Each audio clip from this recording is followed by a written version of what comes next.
brought us games like Bioshock Infinite and Assassin's Creed 4, which everyone and their dog played. Before you get stuck into this year's offerings, I'm betting I can suggest a few 2013 games which may have flown under the radar that are worth your attention. I'm Jess McDonald and you're watching The Gist.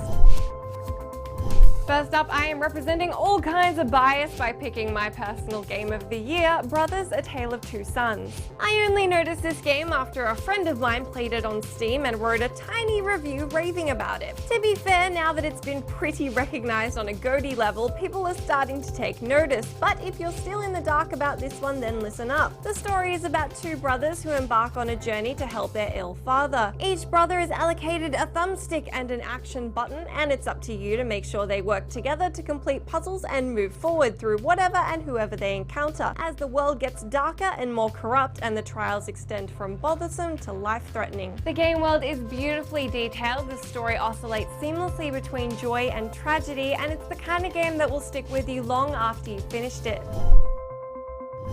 Guacamelee seemed to explode onto the gaming scene back in April with its pun and punctuated title, and then sort of seemed to simmer down really quickly. The PS3, Vita, and PC dwelling action platformer is as Mexican as you'd expect and pushes beyond the boundaries of its genre by incorporating a melee combat option as well as a co-op campaign, one of my favorite phrases in the gaming world, and a dimension switching mechanic. It's pretty much exactly as cool as it sounds. The player goes between the living world and the dead world as the luchador protagonist who quests to save his one true love and rescues the world from peril in the process.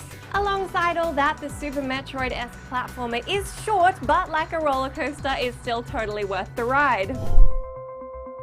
Next up is a game you'll either put down immediately from boredom or not be able to stop playing. Don't Starve embodies quirky and then takes it all the way away until you can't see it anymore, but that's kind of an awesome thing. Like Brothers: A Tale of Two Sons, you won't be hearing the dialogue spoken in any language you recognize, but the knowledge that the survival of a floppy-haired gentleman scientist hangs in the balance will keep you mindful of your decision making. Has anybody ever asked you what you would do first come zombie apocalypse? Find shelter, gather food, get a weapon? Well, in Don't Starve, you need to make that call. So you're more likely to get eaten by giant spiders or chased by an ostrich than zombies, but the point still stands. It's up to you to use daylight to gather food and decide how you'll prepare for nightfall, and then enjoy the pitch black of that and try not to get eaten. Or more importantly, don't starve, as the game rather blatantly suggests.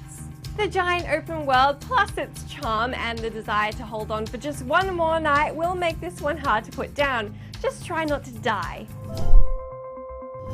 Another one of my favorites from this year, which didn't seem to quite get the recognition that it deserved, was The Swapper. The puzzle platformer has a few key issues with balancing difficulty, but it looks lovely and the developing story never makes it feel like a meaningless string of puzzles. The tone of The Swapper is relatively somber. You're on a mostly abandoned space station with nothing but a cloning tool in hand, which places copies of you that you can then swap into. Escaping death is just a matter of swapping out at the right time, and puzzles are generally a careful calculation of maneuvering and planning your moves backwards. In this classical story of nothing being quite what it seems, it's not just the puzzles but also the ethical dilemmas which become more difficult and muddied as the tale goes on.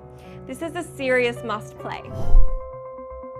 Yet another excellent side-scroller which quietly slunk by towards the end of this year was the dark and mad world of Puppeteer. You play Kuduro, a boy who is now a puppet and unfortunately is a little headless. Luckily, there are substitute heads that the boy can find to replace his own, which, as you'd expect, give him unique abilities. The plot is peppered with goddesses, moonstones, and magical scissors, so if it's a lovely fantasy world you're after, then look no further. Puppeteer is as imaginative as it is rare. It's a side-scroller that is like nothing you'd expect from a side-scroller, a hero story that avoids the stereotypical and dull characters that often plague the genre. Obviously, the mechanics are sharp and the level design integrated with unique features keeps the platforming fresh. Did you manage to get your hands on one or more of these games throughout the year, and what did you think of them? Do let me know in the comments or on my Twitter where I'm at Jess McDonald. Be sure to leave any more of your well-loved games from last year which didn't quite get the recognition they should have deserved. I'm Jess McDonald and I will see you again next week.